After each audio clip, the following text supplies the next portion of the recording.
രക്ഷിക്കാൻ വേണ്ടി ഒരാളെ കൊല്ലുന്നത് ശരിയാണോ? മനുഷ്യന്റെ നൈതികതയെയും മനസാക്ഷിയെയും പിടിച്ചുലച്ച ഈ വലിയ ചോദ്യമാണ് 1992 പുറത്തിറങ്ങിയ സതയം എന്ന ക്ലാസിക് ചിത്രം പ്രേക്ഷകർക്ക് മുന്നിലേക്ക് ഇട്ടുകൊടുത്തത്.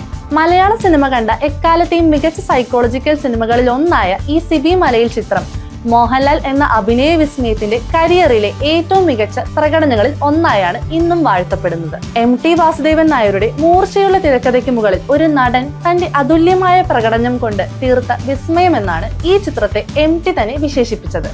വധശിക്ഷ കാത്ത് ജയിൽ റൂമിൽ കഴിയുന്ന സത്യനാഥന്റെ ആത്മസംഘർഷങ്ങളെ അത്രമേൽ ജീവസുറ്റതാക്കിയ ആ പ്രകടനത്തിന് ഭാഗ്യക്കേട് കൊണ്ട് മാത്രമാണ് ഒരു ദേശീയ അവാർഡ് നഷ്ടപ്പെട്ടു പോയതെന്ന് യാതൊരു സംശയവുമില്ലാതെ പറയാം.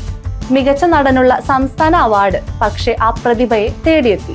താൻ ചെയ്ത 4 കൊലപാതകങ്ങളുടെ പേരിൽ തൂക്കുകയറും കാത്തിരിക്കുന്ന സത്യനാഥൻ ലോകത്തിന്റെ ക്രൂരതകളിൽ നിന്നും ലൈംഗിക ചൂഷണങ്ങളിൽ നിന്നും 2 പിഞ്ചു കുഞ്ഞുങ്ങളെ രക്ഷിക്കാൻ വേണ്ടിയാണ് ആ കൊടും ക്രൂരത ചെയ്തത് എന്നതാണ് സതയത്തിന്റെ കാതൽ. സമൂഹത്തിലെ തിന്മകളിൽപ്പെട്ട് നരകിക്കുന്നതിലും ഭേദം മരണമാണെന്ന് വിശ്വസിക്കുന്ന നായകന്റെ ആ മാനസിക അവസ്ഥ പ്രേക്ഷകരുടെ മനസ്സിനെ വല്ലാതെ വേട്ടയാടും. സത്യനാഥനായി മോഹൻലാൽ വെള്ളിത്തിരയിൽ ശരിക്കും ജീവിക്കുകയായിരുന്നുവെന്ന് സംവിധായകൻ സിബി മലയിലിന്റെ വാക്കുകളിൽ നിന്ന് തന്നെ വ്യക്തമാണ്. ചിത്രത്തിന്റെ ക്ലൈമാക്സ് രംഗങ്ങളെ കുറിച്ച് അദ്ദേഹത്തിന്റെ വാക്കുകൾ ആരെയും അത്ഭുതപ്പെടുത്തും. ആ സിനിമയിൽ ബ്രില്യൻസിനേക്കാൾ ഉപരി മോഹൻലാൽ എന്ന അഭിനേതാവിന്റെ ഭാഗത്തു നിന്ന് ഒത്തിരി വലിയ സംഭാവനകൾ ഉണ്ടായിട്ടുണ്ട്. ആ തീവ്രത ആളുകളിലേക്ക് പൂർണ്ണമായി എത്താൻ വേണ്ടി ഓരോ സീനും കൃത്യമായ ഓർഡറിലായിരുന്നു ഞാൻ ഷൂട്ട് ചെയ്തത്.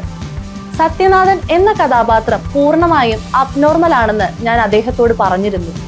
അതിനിടയിൽ കുട്ടിയെ കൊല്ലുന്ന സീൻ എടുക്കുന്ന ദിവസം അയാൾ അവളെ ചേർത്ത് പിടിക്കുന്ന ഒരു രംഗമുണ്ട്. ആ സമയത്ത് ലാലിന്റെ കണ്ണിൽ വല്ലാത്തൊരു തിളക്കമാണ് ഞാൻ കണ്ടത്. ഞാൻ ഉടനെ അസിസ്റ്റന്റിനോടും മേക്കപ്പ് മാനോടും ലാലിന് ഗ്ലിസറിൻ കൊടുത്തോ എന്ന് ചോദിച്ചു. അവർ ഇല്ല എന്ന് പറഞ്ഞപ്പോഴാണ് എനിക്ക് മനസ്സിലായത്. ഞാൻ പറഞ്ഞ ആ ഭ്രാന്തമായ ലഹരിയിലേക്ക് അയാൾ തന്റെ മനസ്സിനെ പൂർണ്ണമായും അർപ്പിച്ചു കഴിഞ്ഞുവെന്ന്. അതുകൊണ്ടാണ് ആ കണ്ണുകളിൽ അങ്ങനെയൊരു തിളക്കം വന്നത്. ഇത്തരമൊരു അവസ്ഥയിൽ നിൽക്കുന്ന ആളുകളുടെ കണ്ണുകളിൽ നമ്മൾ കാണുന്ന അതേ തിളക്കം, അതാണ് മോഹൻലാൽ എന്ന പ്രതിഭ. അനാവശ്യമായ സിനിമാറ്റിക് ചേരുവകളൊന്നുമില്ലാതെ സ്ക്രീനിൽ സത്യനാഥന്റെ ഭ്രാന്തമായ ലഹരിയും സ്നേഹവും സങ്കടവും പച്ചയായി പ്രതിഫലിപ്പിച്ച ഈ ചിത്രം കണ്ടു കഴിഞ്ഞാലും ദിവസങ്ങളോളം നമ്മെ അസ്വസ്ഥരാക്കും. ഒരുപക്ഷെ ആ അസ്വസ്ഥതയും ഉള്ളിലെ വിങ്ങലും തന്നെയാണ് ഇന്ത്യൻ സിനിമയിലെ എക്കാലത്തെയും മികച്ച ഇതിഹാസ സൃഷ്ടികളിൽ ഒന്നായി സതയത്തെ മാറ്റുന്നത്.